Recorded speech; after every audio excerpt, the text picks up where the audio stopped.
Яй!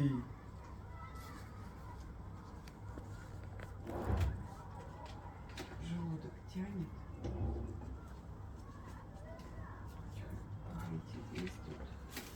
Кастрит есть. Цистит есть тут. Хоть и желудок тянет, но сначала надо вот эту вытяжку сделать, убрать вот эту ауру.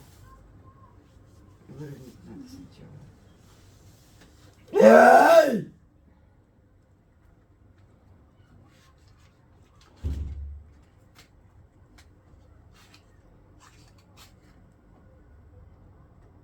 Яй!